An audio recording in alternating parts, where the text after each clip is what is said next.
Joan's resolution: every year, Joan gets fatter and more depressed. She tries her very best and yet it seems to barely slow her downhill descent. Every year, Joan resolves to get fitter, shed a few pounds, get a promotion, and get her life on track. Every year they are the same resolutions, and none of them ever seem to get done. When Joan was younger, she felt the world was her oyster and she only had to slurp it. Now she is older and it's just an oyster and the salty aftertaste and an ugly shell is all she has left. She tries. Oh, how Joan tries. But the rat race was made for people far younger and hotter and thinner than Joan is, smarter and stronger and wiser, and she can't seem to catch up. Every day she seems to be cleaning yesterday's messes, every morning a struggle to get out of bed. Oh Joan! Why is your life like this, when 10 years ago you thought you could have it all? It's the last day of the year, 2 p.m., and Joan drags herself out of bed. She was doing a diet, but she forgot to keep doing it and so she never saw results. Look at yourself, by the time you hit 50 you won't be able to walk, her skin is dull, her body aches. She does 5 minutes of yoga, and it doesn't really help. Joan, you are a lazy slob. When she looks into the mirror, Joan sees a tired hag. Her hair is greasy, and she had bags under her eyes. There is no way she will manage to make herself look good tonight. Like always, Joan will be the ugliest one at the party. Down in the kitchen, Joan makes herself a tiny amount of food that makes her sad. It feels sad as she chews it, and slides morosely down her throat. Her stomach would shed a tear if it had eyes, but it only had Joan's eyes, and they were trying to deny how miserable the food was. Joan's eyes squinted through the slightly cracked blinds into the garden outside.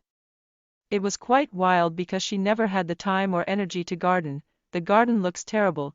Joan berated herself out loud, but actually there was something nice about the way the garden just did what it liked. She wondered if the grass cared about being the greenest, or if it was just happy with how green it had managed on its own. She's back in the bedroom picking out an outfit. To nobody's surprise, Joan thinks everything sucks. The curtains are drawn, and the room is all shadows. Joan's reflection looks like a monster. Her eyes are large and empty-looking, her mouth softly downturned in the look of lazy distaste. I look like the Walking Dead wearing sequins. She can't even be witty to herself, let alone other people. Tonight is going to be a night of miserable socializing, alcoholism and existing. At least she will avoid the FOMO. Hopefully, there will be a good picture and she can post it and pretend she had fun. She chooses some jeans and a black halter neck from the closet. Plain enough. She will blend in. She doesn't feel yuck. In the bathroom putting on mascara, Joan can't seem to catch a break from her own critical eye. A wrinkle, a spot, a tiny zit. The magnifying mirror will catch it all. Why does she even use this thing, when it just makes her more unhappy about her skin? Joan puts the mirror down, and uses the normal one to do her makeup. The voice in her head settles. Joan backs away from the mirror. You look okay. Well, perhaps it's a positive start. Joan has a few hours to kill before the party, so she thinks about eating, and then decides not to. She sits on the floor in her darkened room, and waits. Her tummy growls.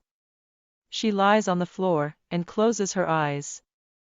Trying to forget about the hunger, she scrunches her eyes deep. She tries hard to think about anything but food. The carpet is soft, a little bit scratchy. Joan can feel her whole body lying on the carpet, connecting with the floor. She is melting. Her body feels infinite. There is a beam of sunlight from between the curtains. It's warm on her wrist like a friend's soft touch. The sunlight is now an addiction, and Joan stands up and walks into the garden. The fresh air and overgrown vegetation hit her nose with a sweet fresh smell. What a time to be alive! Wildflowers are blooming and the sun shines bright green through the tall grass. I could never have grown a garden like this if I tried, Joan said to herself, but even though she meant to berate it came out more like a gasp of wonder. It was really beautiful, and it had just grown out of nowhere when Joan had let it be.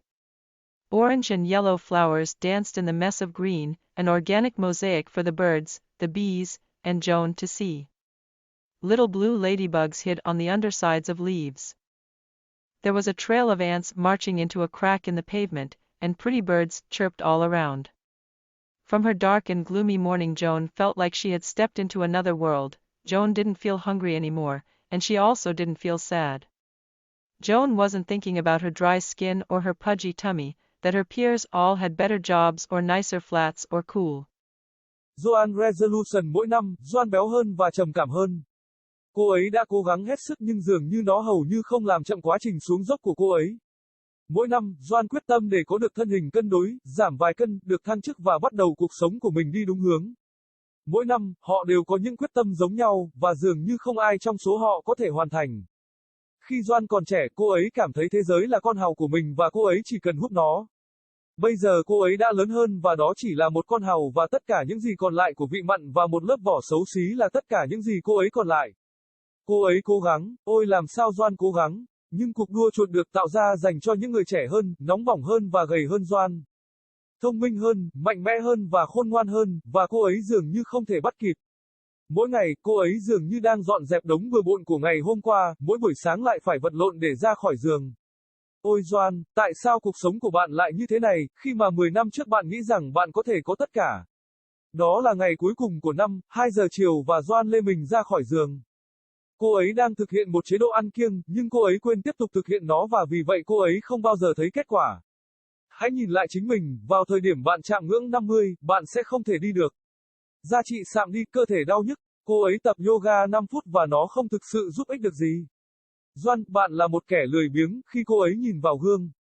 Joan thấy một bộ mặt mệt mỏi, tóc cô ấy bóng nhờn, và cô ấy có quầng dưới mắt. Không có cách nào cô ấy sẽ xoay sở để làm cho mình trông đẹp vào tối nay. Như mọi khi, Joan sẽ là người xấu xí nhất bữa tiệc. Xuống bếp, Joan tự chế biến một lượng nhỏ đồ ăn khiến cô buồn. Nó cảm thấy buồn khi cô ấy nhai nó, và trượt dài xuống cổ họng. Bụng cô sẽ chảy nước mắt nếu nó có mắt, nhưng nó chỉ có mắt của Joan, và họ đang cố gắng phủ nhận món ăn khốn khổ như thế nào. Joan liếc mắt qua tấm rèm hơi nứt ra khu vườn bên ngoài. Nó khá hoang dã vì cô ấy không bao giờ có thời gian và năng lượng để làm vườn. Khu vườn trông thật kinh khủng. Joan đã tự mắng bản thân mình nhưng thực ra có điều gì đó hay ho về cách khu vườn làm những gì nó thích. Cô tự hỏi liệu cỏ có quan tâm đến việc trở nên xanh tốt nhất hay không? Hay liệu nó chỉ hạnh phúc với cách nó tự quản lý màu xanh của mình? Cô ấy quay lại phòng ngủ chọn một bộ quần áo. Không ai ngạc nhiên, Joan nghĩ rằng mọi thứ thật tệ. Rèm được kéo ra, và căn phòng chỉ toàn là bóng tối, hình ảnh phản chiếu của Joan trông giống như một con quái vật. Đôi mắt cô ấy to và trống rỗng, miệng cô ấy khẽ cúi xuống trong vẻ chán ghét lười biếng. Tôi trông giống như người chết biết đi mặc áo si quần, cô ấy thậm chí còn không thể trở nên dí dỏm với chính mình chứ đừng nói đến những người khác.